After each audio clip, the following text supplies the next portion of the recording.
And Jesus healed the lame man. And the lame man never had to get on his back again. Never had to get on his back again. God changed his position.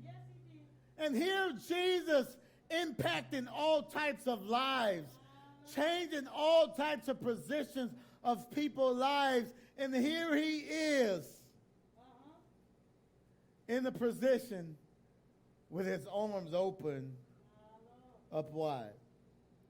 In a position with 72 thorns pressed on his head. In a position where he have spikes in his hand. In a position where he have spikes in his feet. How did I get here? How did I get to this position?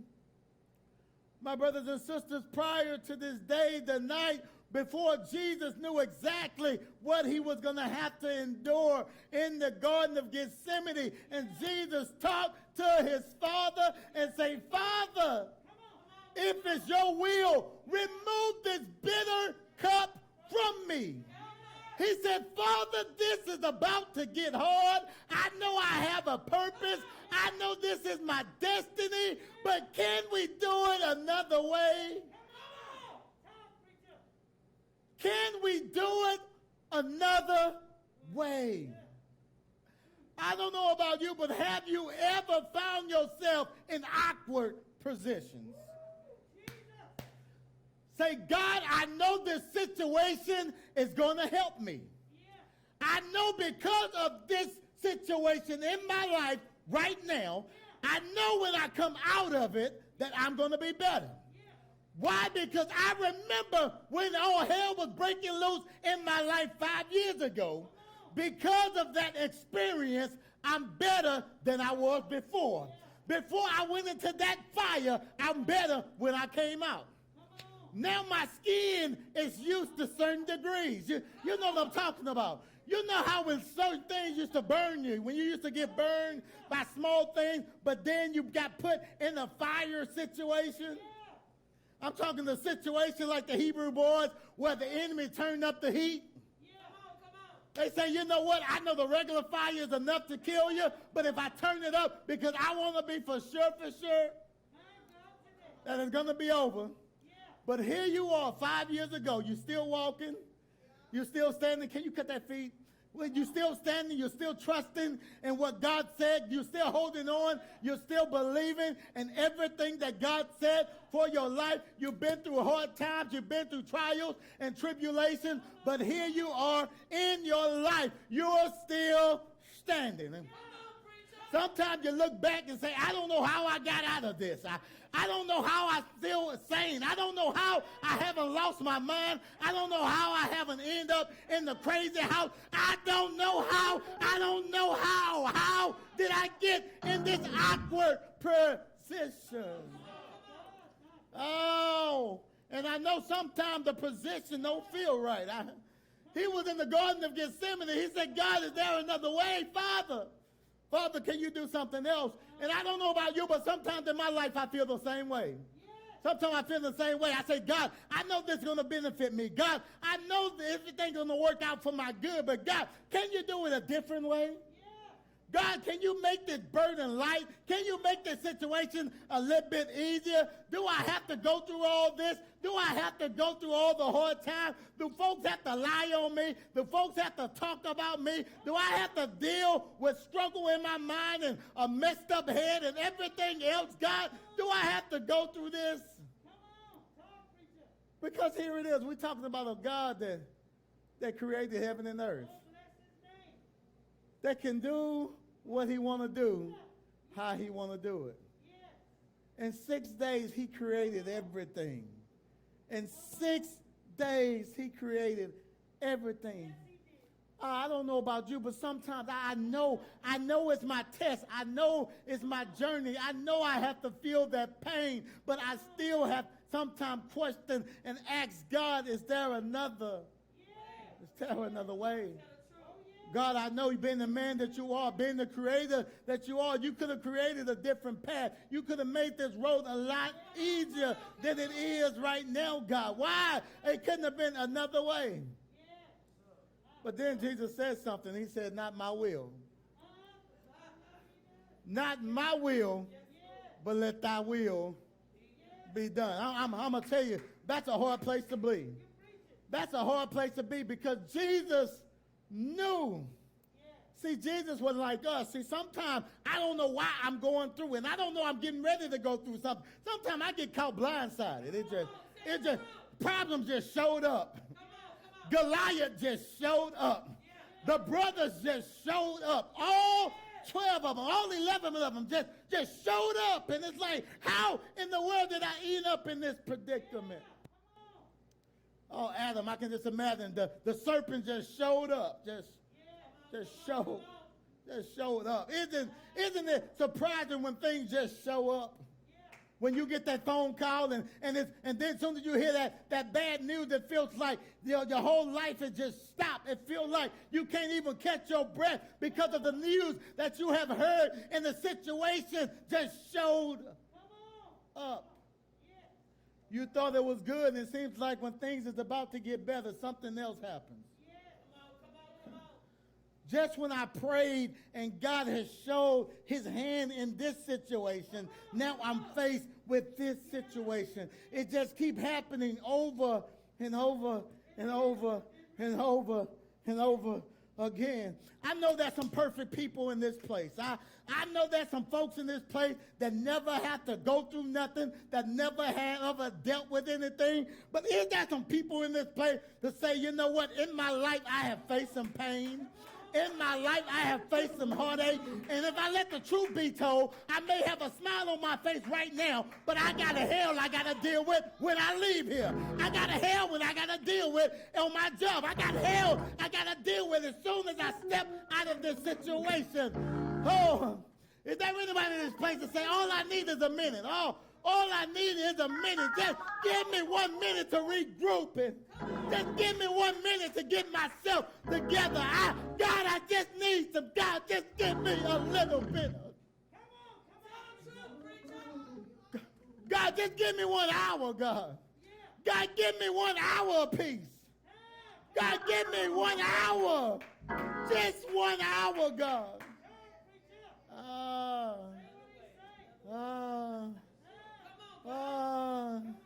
Oh, God, can you do it some other kind of way, God? God, can we do this thing different, God? God, I don't want to go through this, God. This hurt, God. This is too painful, God. I don't want to deal with it. I know you love your son. I know you love your daughter. Sometimes, God, I don't even feel like telling you Happy Father's Day, God. I don't know. They may be some super spiritual. They act like every day I praise. But you know what? Even David, the biggest praiser in the Word of God, the Bible said David praised. But if you go through Psalms, David was spiritual bipolar. Oh, David had some ups and downs. He praised and he questioned. He praised and he questioned. And here is Jesus, the healer, the Messiah. I'm talking about the one, Jesus, the King, born as a slave. He was born as a slave, and he died as a slave. I'm talking about the one. We're Christians, right? I'm talking about the one we're supposed to be following. He was born. He was a king. See, he was born in Bethlehem. He was born in the right location, but he was born in the wrong condition. It wasn't supposed to look like this.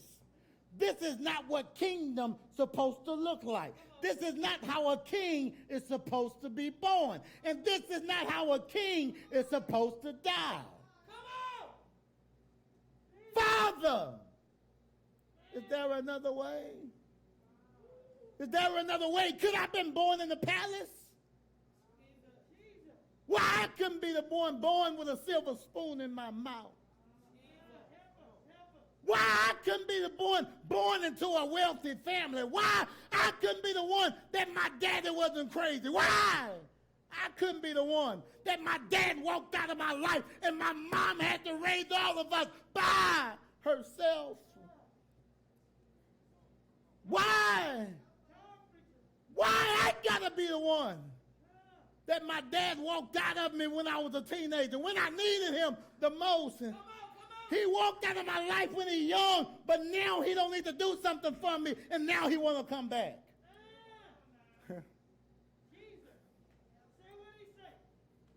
Why?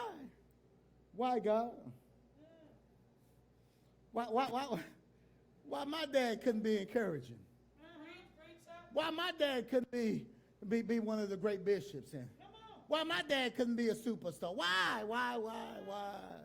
Is there anybody beside myself? I mean, sometimes I have some questions, God. Why me? Why I had to grow up in the hood? Why I had to grow up eating beans and rice every day because we're trying to scramble how we're going to eat some food? Why? Why am I the one going to school with holes in my shoes? Why am I the one wearing the same clothes every other day? Why? Why me, Lord? Why me, Lord? Why me, Lord? Is there another way? Come on. God, is there another way? God, you could have did this thing different, God. You didn't. My dad didn't have to be an alcoholic. God, why? Why me? Why me? Can you imagine? Can you imagine the hell you have to go through, not understanding why you're going through it, not understanding why is this hell pressing me in my life? It feels like my chest is pressing into my back.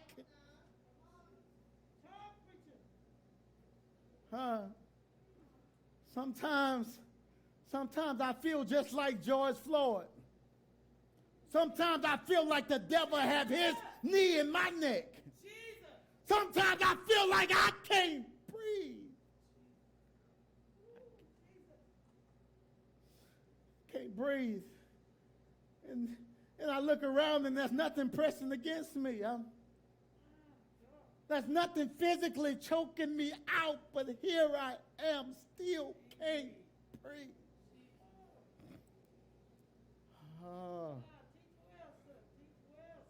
Could there be another way? But then Jesus thought about who he was. He thought about who he was. He thought about it and said, I'm a son of a king. He thought about it and said, I am a son of the Most High God.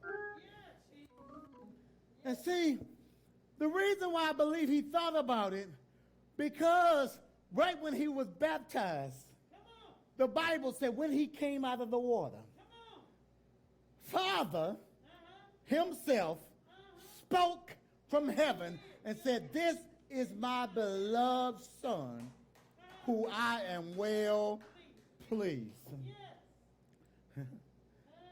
See, sometimes I believe God reminds us, because there will be pain in our life, that we forget who we are. We forget our identity because we wasn't born a certain way. I'm royalty, but I don't look like it. I'm royalty, but I don't smell like it. I'm royalty, but I don't live like it. What I want to help somebody today, I want to let you know, see, Jesus was born as a king, but he looked like a slave. And I want to tell you, don't allow your condition to affect your identity.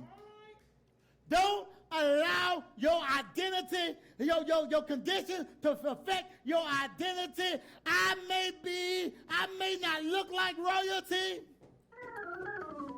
but I'm royal. I may not look like royal right now, but I'm royal. I dare you to start acting royalty. I don't know what they act like, but however they act, if you got to pull out some books and you got to start studying royalty, I don't know about you, but I'm going to tell you the best book to give you royalty examples. All you got to do is flip the pages so you can understand what royalty really look like. I am beautifully and wonderfully made. Through Christ, I can do. The Lord is my shepherd, I shall.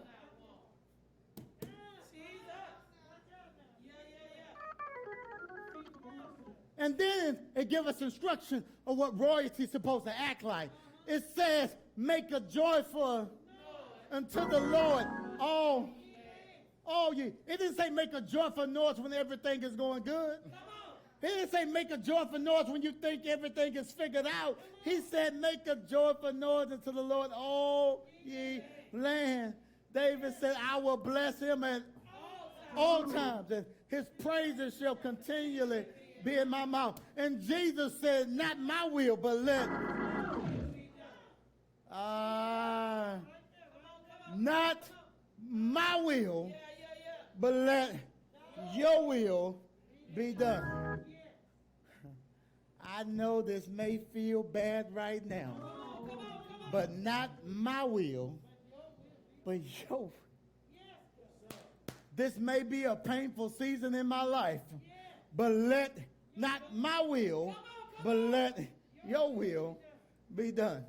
Is there anybody in this place to say, I got to shift my mind? I got to shift my mind. I got to shift my mind. God, I ask you questions, but you know what? God, however you see it fit to happen, let it happen, because I trust you, God. I trust you in the middle of my mess, God. I trust you because I don't have the job yet. I trust you because I don't have the car yet. I trust you because I don't have the house yet. I trust you because I don't have the spouse yet. I trust you, God. Is there anybody in this place to say, I will put my trust in the Lord? It may look like it's about to die, but after it may look like it's dying right now. Oh, but I'm about to give it up. I'm about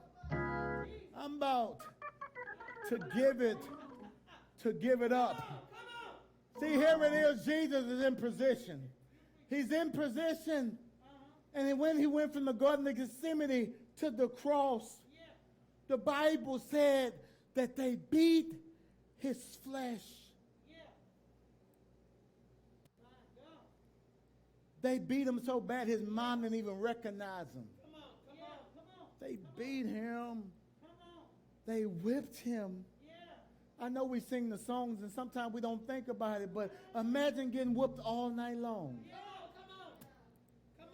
All night long. Not being whooped. I remember when I was growing up, I used to get whooping with a belt, and 5 seconds was too much. 5 seconds was too long. Matter of fact, according to the law, if you go a little bit longer, it's called child abuse. Come on. Jesus. But he was whipped all night long. Can you imagine and he didn't have a belt. He got whipped with a whip, and the whip had bones in it. Yeah. The wood had metal spikes in it because they wanted every time they hit him in the back, flesh rip off. Oh, can you imagine? I can't even imagine that type of pain. He was hit, and they ripped flesh off. So not only is he being beaten, but he's bleeding. Not only did they beat him, but they spit on him. They pushed him. And they shoved him. Because his flesh was getting weak.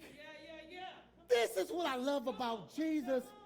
Jesus is a man that wrapped himself in flesh. and say, Father, I go down.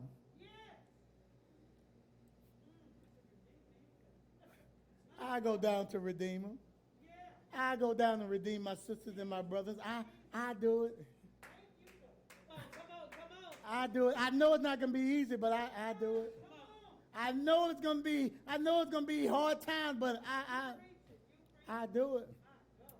I don't know, but a lot of times we give up too quick. We want to do it until we find out how much it costs. Ah! How much it costs. I want the anointing, but I don't want the cost. I don't want. I don't want to pay the cost, God. I've been praying for it, God. God, I've been praying for a better spiritual walk with you, God. God, I've been praying, God, when I lay hands on folks, that folks are going to be healed, God. I've been praying those prayers, God, that I want to be like Jesus did. I want to be like Jesus did in the Bible, and I want my shadow to heal people. I've been praying it, but you don't know the cost. Be careful what you ask for, because you asked him for it. Because you're looking at it and it's looking real good right now. It's looking good when you see somebody walking in the spirit, but do you really want to go through what it went through for them to get it? Do you want to go through the oil? I love it. He was in the Garden of Gethsemane. Oh, there's a lot of olive in the garden. And I believe the olive was in the garden reminded Jesus that in order to get the oil,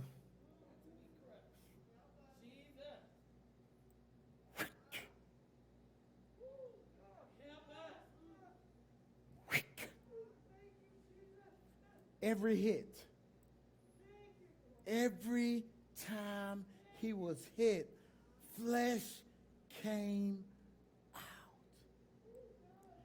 Every lick poured out more flesh. Oh, I'm going somewhere with this. Every lick poured out more flesh. See, you're tripping because you got caught up in things, and God is trying to get you out of your flesh. So he's taking stuff away from you, and he's putting you in a position in your life because he's trying to pull some flesh off.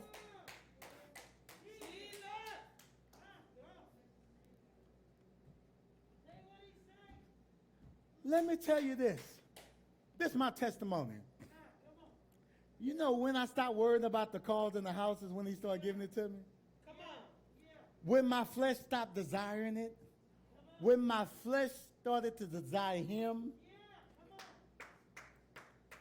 I'm not making this up. I will call my wife up again to just to be my witness. But I'm telling you the truth. I'm not making this up. When I made up in my mind, when I stopped looking at stuff started happening.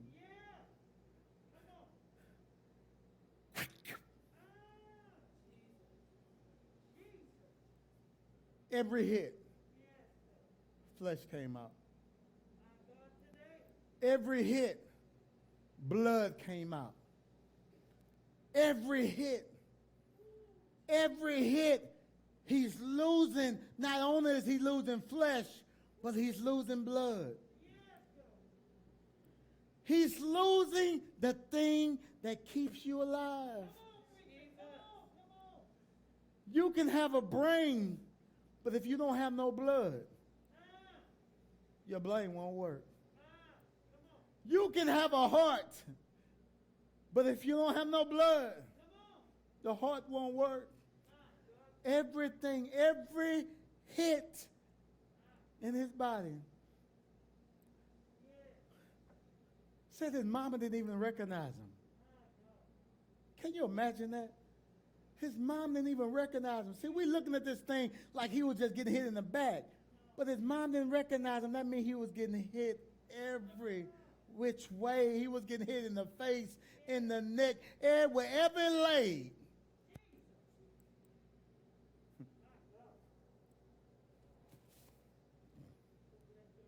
wherever laid. He didn't ask for that. An innocent man. He didn't deserve it. Yeah. Just like George Floyd, he didn't deserve it. Jesus didn't deserve it. Jesus was an innocent man. The same man that a few days ago they were saying, Hosanna, Hosanna. My brothers and sisters, that's why you don't get caught up in what people do. When people give you accolades, don't get caught up in what people are saying, because they will Hosanna you one minute and crucify you the next minute. How did I get here? How did I get here? After they whipped him all night long. All night long, they whipped him.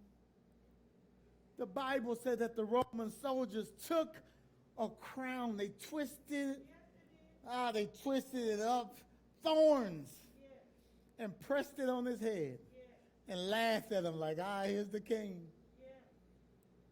And he lied there, standing there, bleeding from his head. I can imagine blood is dripping down so much he can't even see. He can't even see. Have it ever got so bad in your life where you couldn't see? Come on. Talking about 2020 vision, 2020 vision, the year we see it, I can't see nothing. Yeah, come on. Yeah. They pressed it on his head. They took his robe. And they wanted to tear it up, but they didn't want to divide it, so they shot dice. They gambled to see who's going to take the robe, because they wanted the robe to be nice. I want the whole thing. I want the robe. Isn't it imagine how messed up we are? You can do an innocent man wrong, but all you care about is his robe. Because if you think, if I can get the robe, I can get what he get.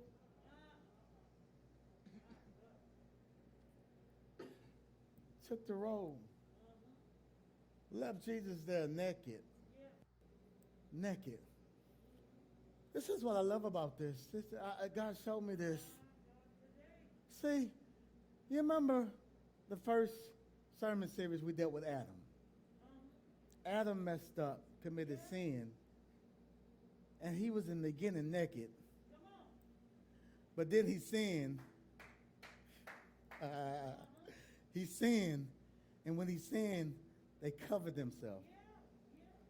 But here's Jesus, sinless, coming to pay the penalty. They took off his robe, and he was naked again.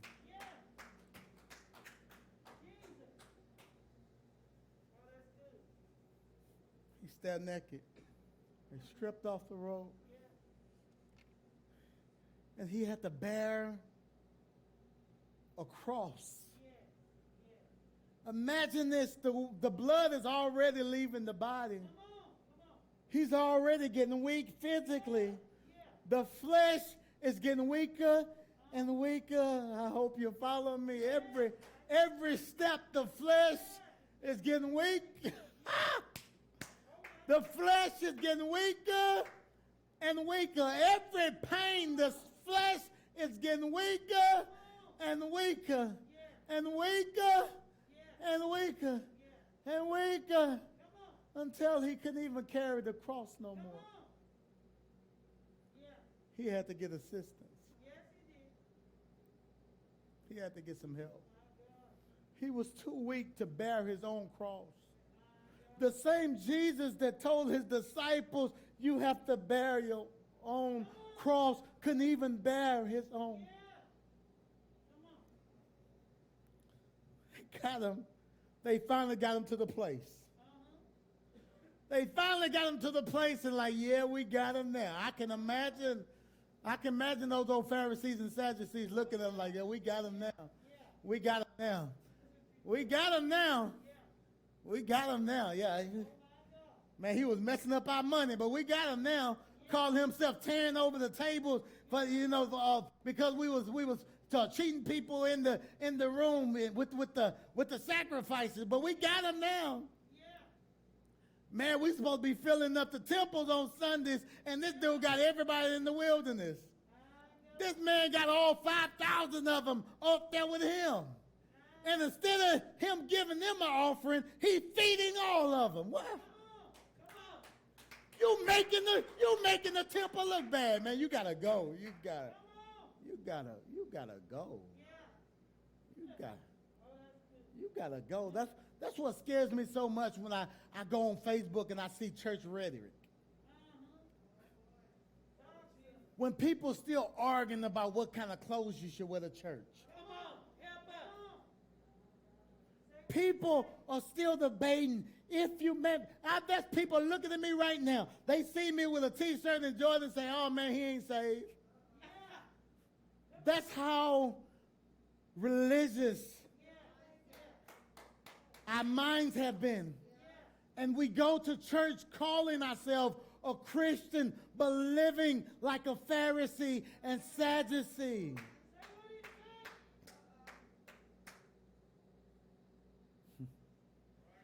Jesus was crucified on the cross because of religion.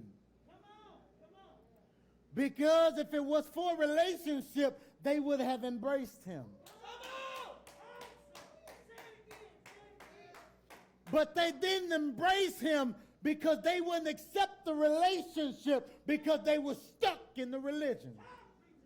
I want to talk to some religious folk. I don't know what you got behind your church name, Baptist, Kojic, Pentecostal, whatever it is, stop getting caught up in religion and get the relationship. It's not about what kind of hat you wear on Sunday. It's not about who have the prettiest hat. It's not about who have the best stilettos. It's not about who have the best clothes, who have the most sparkles in their dress.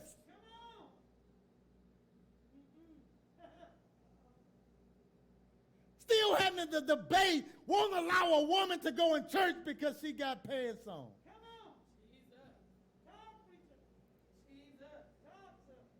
Using scripture to justify your behavior. Using scripture to justify your religion. It's not a relationship, your religion.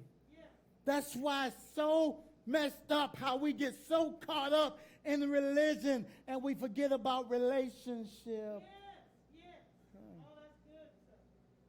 Religion put him on the cross. How did he get there?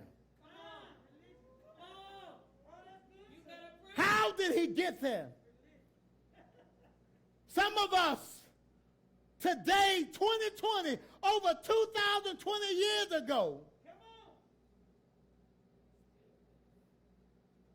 we're talking about, and yes, it's true, 2020, we're still having racial issues in our society. But here it is, 2020, and we still having Pharisees and Sadducees, division and religious arguments and religious hatred in 2020 in the name of Jesus.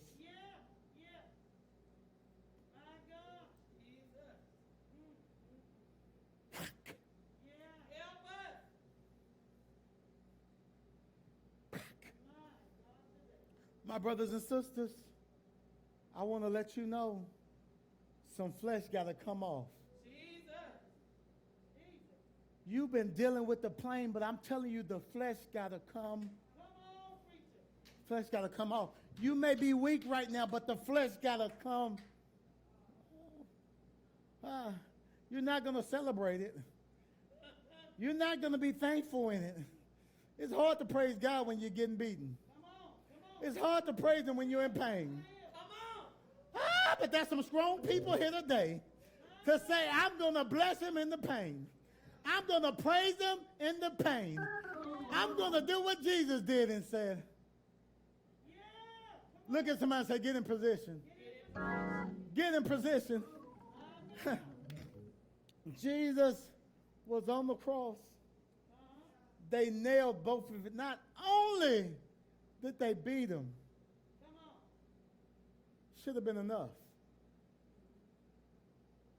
The thorn, that should have been enough. Naked, that should have been enough. It's enough embarrassing, man. You embarrassed the king long enough. How do you have the audacity to treat a king like a slave? Come on, that's good. They nailed his hands. Can you imagine this? I'm taking my time with this. I want you to understand this. Can you imagine this? They nailed his hands. I'm already in pain, but now I got more pain. They put his feet together, nailed a spike through. What you got to understand, see, one hit didn't do it. Jesus. I want you to understand, see, Jesus died a very gruesome death. A death that most people would vomit if they had to witness the sight of what Jesus dealt with for you. He did it for you. Maybe if you understand how gruesome it is, maybe you will love him more. Maybe you will really have a happy Father's Day. Maybe you really appreciate Daddy then when you realize the sacrifice he made for you. When you realize the sacrifice he made for you, I won't complain as much as I used to. When I recognize the sacrifice and the gruesome thing that he did for me, maybe my situation not that bad after all.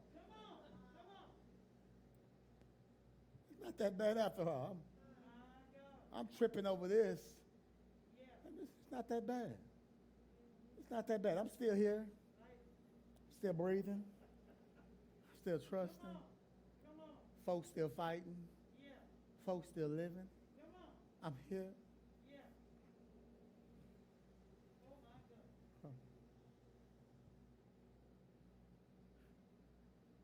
So they hold it. They nailed his hand. But what they didn't understand is Jesus was just getting in position.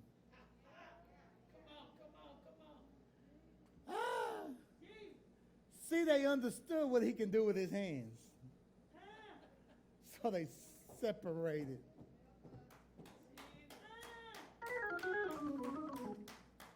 Oh, we got him now. We got him right where we want him. He can't do nothing. He can't lay hands on nobody. He can't heal the sick.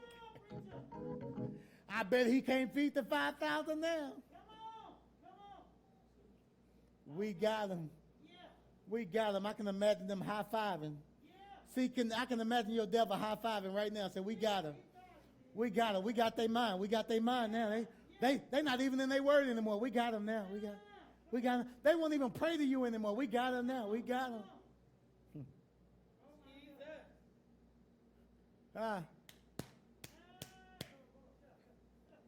He was right there. And the Bible says, as we get into our text, I'm almost done. Just to let you know. Don't log off yet. He says, now it was the 6th hour. The 6th hour means it was 12 o'clock. 12 o'clock, he was on the cross. The heat of the day, he was on the cross. Have you ever been outside at 12 o'clock in Houston? Matter of fact, 10 o'clock not that bad, but around 12 o'clock it started getting hot. And then when 3 o'clock come, whoo, the Bible says he was on the cross from the 6th to the 9th hour. 3 hours from 12 o'clock to 3 o'clock. From the 6th to the 9th hour. 12 o'clock, 3 o'clock. He's on the cross. They stretched him wide. Not only did they stretch him wide, but they hung him. Somebody say position. Position. You thought you had me. You high-fiving. You thought you got me now. Devil, you thought you had me, but you put me in the right position. You put me in the position to be blessed. You put me in the position to listen. You put me in the best position to be obedient. Devil, you put me in position. You thought you took things away from me, but what you didn't know is you was giving it to me. I'm getting stronger now. I'm getting wiser now. I'm getting better now. My strength is renewed. My mind is better. My faith is better. I got a stronger anointing because of you, devil. I dare you to thank every devil in your life. Say, devil, thank you for taking the car. Devil, thank you for taking the house. God, devil, thank you. Thank you for my friends lying on me. Devil, thank you.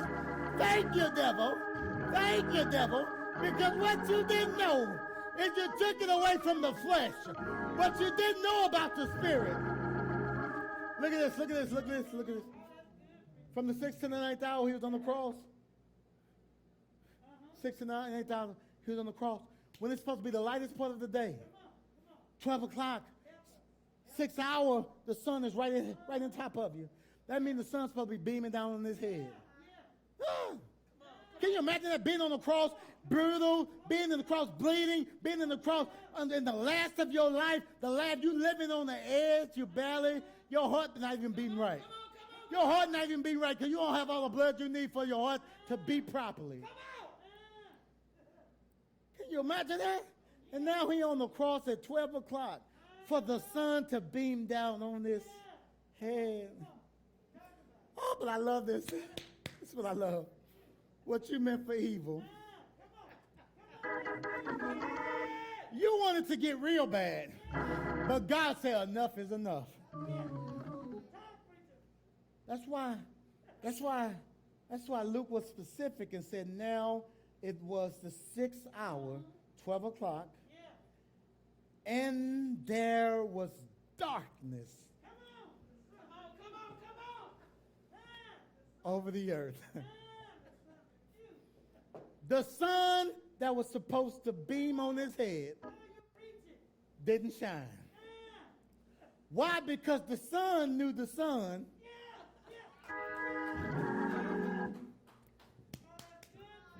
Because the sun, S-O-N, wasn't shining. The S-U-N say, I won't shine either.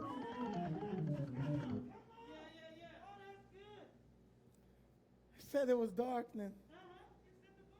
It was darkened. It said that the sun was darkened and the veil in the temple was ripped. I don't know about you, but I love this. I love this. The veil, the curtain divided, the curtain that divided the people from God was ripped in two. It was ripped. It was ripped. From top to bottom, it was ripped. It was ripped. God said, I'm going to rip it from the top because I want you to know I did it. Huh? I want you to do it because no man can reach that high.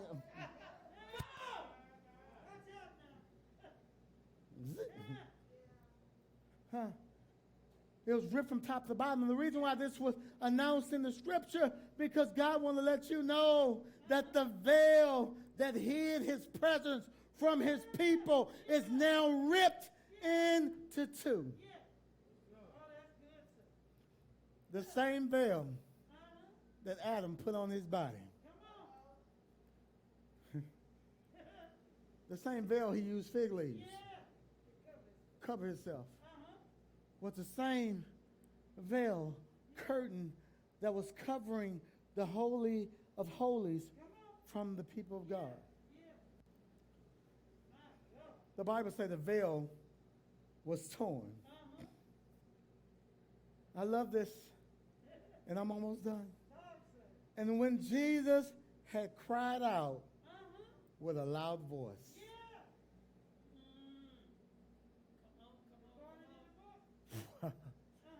when Jesus had cried out with a loud voice, you mean to tell me after all you've been through, you still cry out with a loud voice? You mean I can imagine they high five and they celebrating, the devil's having a party? Oh, man, they do it. I know I can't dance, so don't make fun of me, but I'm gonna do a little something. You know? All that, the Bible says, he cried out with a loud voice. Why? Because you got me right here. I've been up here for 3 hours. 3 hours, and you can imagine what happened in 3 hours. 3 hours, people start doing their own thing. In 3 hours, you're not looking at the gruesome thing that you created. Now you're talking about, man, so what we going to eat tonight? So where we going tonight, man? Hey, what we going to do for Father's Day, man? What we going to do? What we going to do? What we going to do? And while we're having a conversation, because we forgetting about what we did. Listen to me. You forgot about what... You're forgetting about what you did. So here we are, conversing about what we're going to do after this. Now we can get the temple back in order. Now we can get that money back, man. We can get that money back, man. You know, we about to, man. We about, man, hey, man, I'm back. I'm behind on my car note, man. I got to do what I got to do, man. And in the midst of the conversation, the Bible said a loud noise happened. A noise that was so loud, it stopped us in conversation.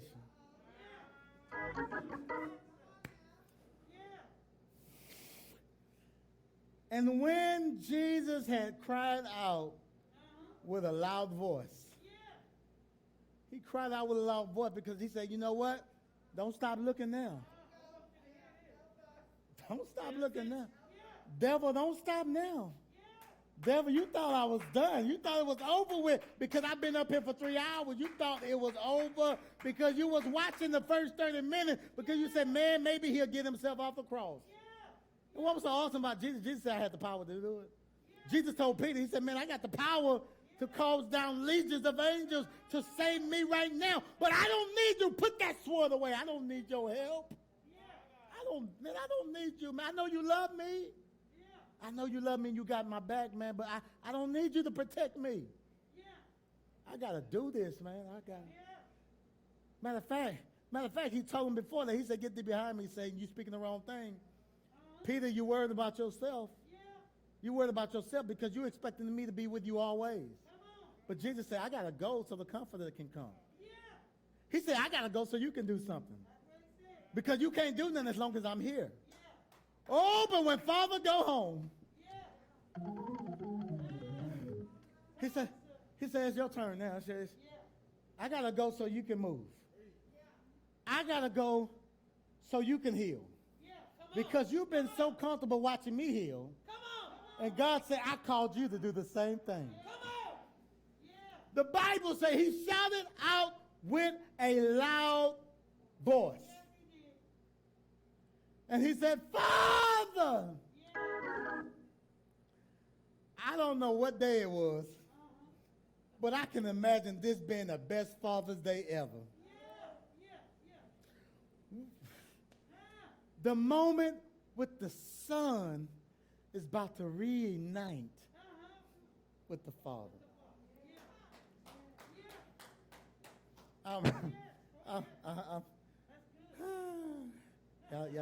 Thanks for your prayers. Thanks for your prayers.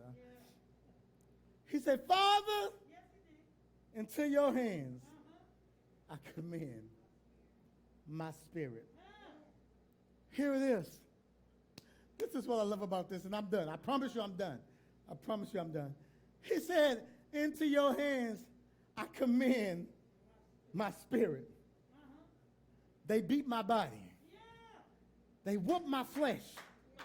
They tore my body apart. You can have my flesh, but devil, you can't have my spirit. You can have my flesh, but you can't have my spirit. You can have my car, but you can't have my spirit. You can have my husband, but you can't have my spirit. You can have my life, but you can't have my spirit.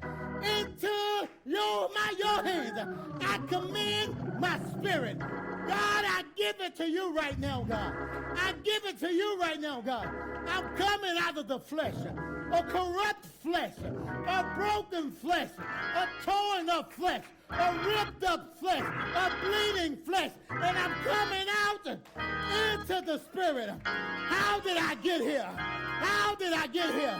I'm here in the flesh, but I'm about to go home. I'm about to go home. I'm about to go home. You took my flesh a little higher, but God is about to take me higher. I dare you to open up your mouth and shout, I'm going higher and higher and higher. I'm higher. I may be down in my flesh, but my spirit is going up. Going up. Get on up. Get on up. Get on up. Get on up. Get on up. Say it.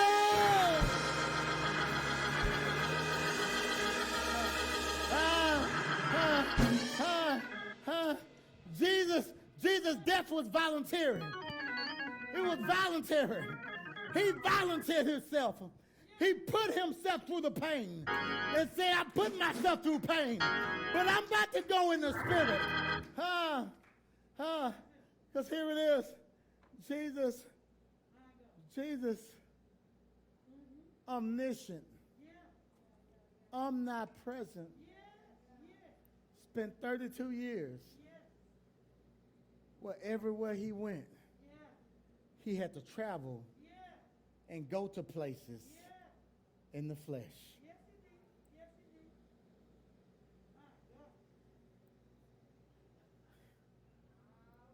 What you got to understand is Jesus' flesh limited him from what he was capable of doing.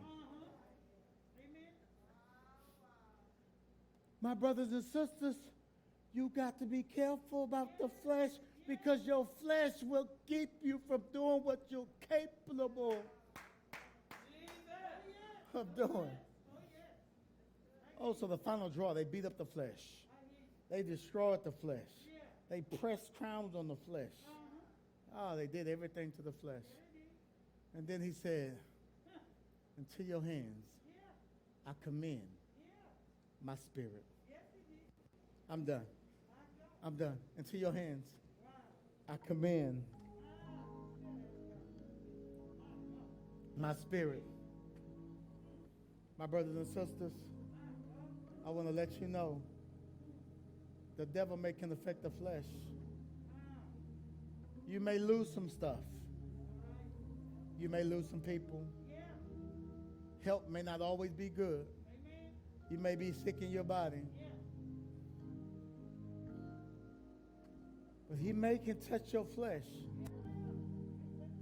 But he can't mess with my spirit. Jesus was in the spirit. But then he said, I commend my spirit to you. 32 years I've been in the flesh. I've been limited by my location. I've been limited. I've been limited because of my flesh. I want to let you know something. Don't let your flesh limit you. Don't allow your flesh to limit you. You are here for a reason. Whatever situation you're in your life right now, you are in it for a reason. I don't care how painful it is. You are in it for a reason. Don't allow your flesh to limit you. Don't allow your flesh to limit you. Let me make it in layman terms. Don't allow what you want limit you from what you need. Don't allow what you want. I want this, I want that, I want this, I want that, I want this, I want that, I want this, I want that. I want to feed my flesh, I want to feed my flesh, I want to feed my flesh. I want to feed my flesh with stuff. I want to feed this, I want this car right here because it's going to make me feel better. If it take a vehicle to make you feel better, you ain't in the right place. If you need the house to give you identity, you're in the wrong place. That means your flesh has been fed too much. That means the flesh needs to die so the spirit can live. There may be someone, and maybe someone that knows Jesus and the pardon of their sins, that you've been struggling in your flesh. Your flesh has taken the best of you. Your flesh has controlled the way you live. Your flesh has controlled the decisions you made in your life.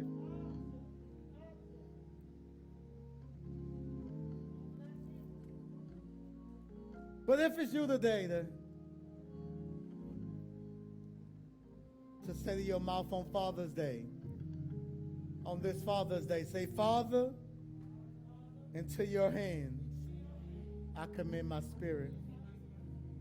Father, on this Father's Day, the best gift I can ever give you is to commend my hands into your spirit.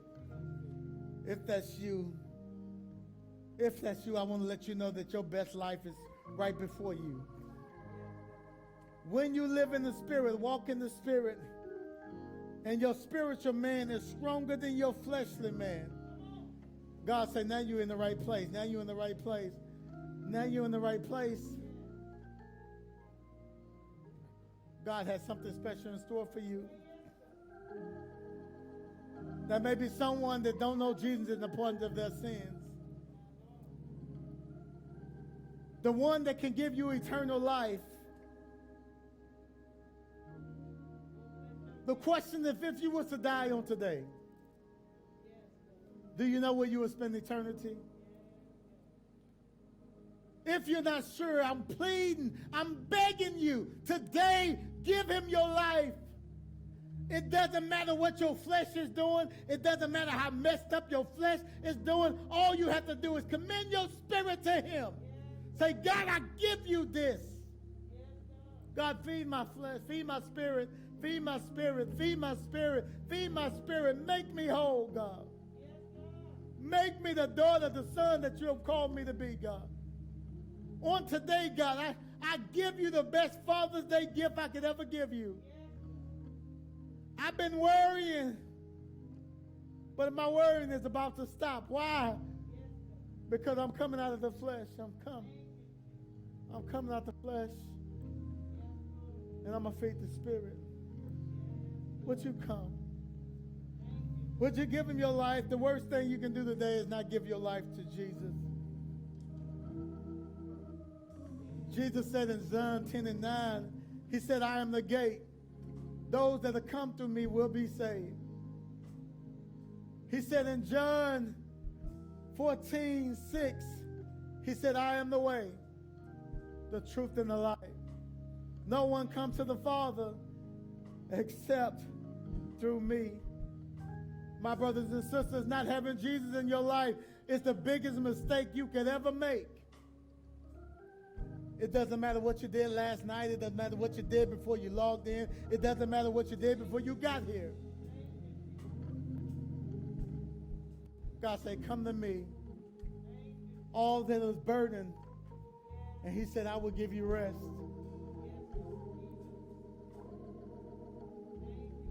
Romans 10:9 says, if you openly declare Jesus as your Lord and believe in your heart that God raised him from the dead, that you will be saved. Come on, give him your life on today. I know you've been thinking about it. I know you've been waiting on that special time, waiting for things to line up in your life. But God said, do it right now.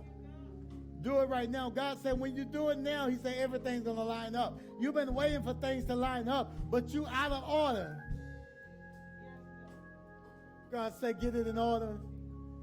Give it to him, and he's going to give it to you.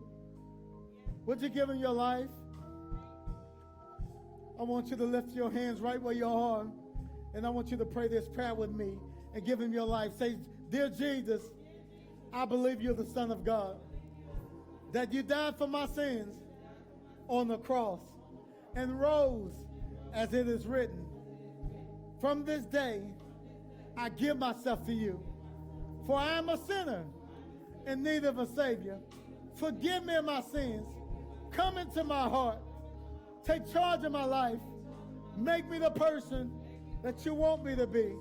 Cleanse my heart with your precious blood. Write my name in the Lamb's Book of Life. I confess my sins to you as my Lord and Savior. Fill me with your Holy Spirit. Fill me with your Holy Spirit. Subdue my spirit. Subdue my flesh. Fill my spirit. In the name of Jesus, I give him a praise in this place. Give him a praise in this place. Break every chain. Break every chain. Break every chain. Oh, break every chain. Break every chain. Break every chain. There is power in the name of Jesus. There is power in the name of Jesus. There is power in the name of Jesus. Break every chain. Break every chain. Break every chain. Yeah, break every chain. Break every chain. Break every chain. Break, break, break, break, break. Break every chain. Break every chain. Break every chain. There's an army rising up. Hey, there's an army rising up. There's an army rising up. There's an army rising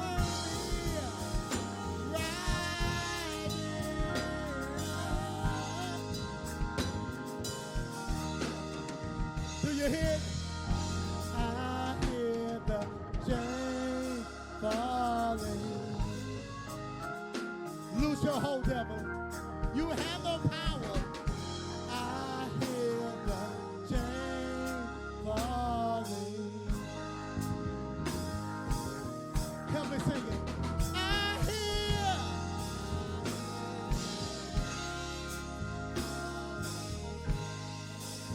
Oh, I hear the chains.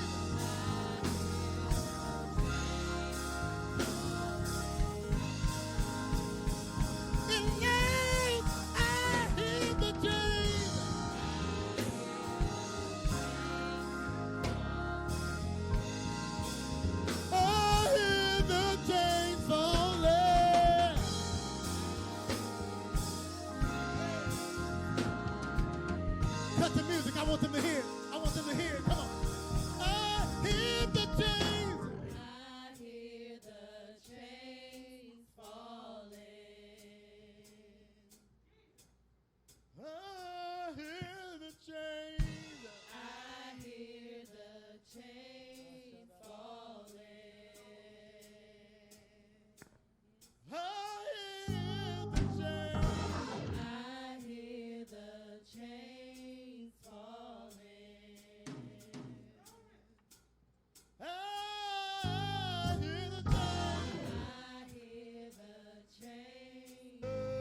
Give God some praises right where you are.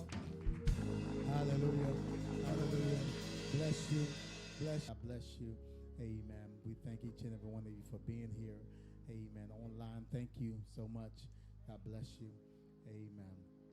Amen. We're just so grateful. Amen. For what God is doing, what God is about to do, what God has done. Amen. For what God will do, things in store for God, that God has in store for you in your life. Amen. Thank you. Amen. God bless you. Amen. If some of you gave your life to Christ on today, I want you to go to the website to www.newdcommunity.org, and I want you to go to the comment section. I want you to leave information, amen, so we can get some information to you, amen, on your next step. God bless you, and we love you, Church of God. We're standing. Father God, we bless you right now, God. We thank you for all that you have done. Thank you for what you're doing in our life, God. We thank you on this great Father's Day right now, God. God, as we give ourselves to you right now, God, in spirit and in truth, God. God, that you would do what only you can do right now, God, in our lives right now, God. God, we know that you're a Father of healer. You're a Father provider, Father master, Father over everything, God. We thank you. We bless you right now, God. Have your way in each and every one of our lives right now, God. As we leave this place, but never from your presence, God, we ask right now, God, as we log off right now, God, God, that you will give us grace right now, God.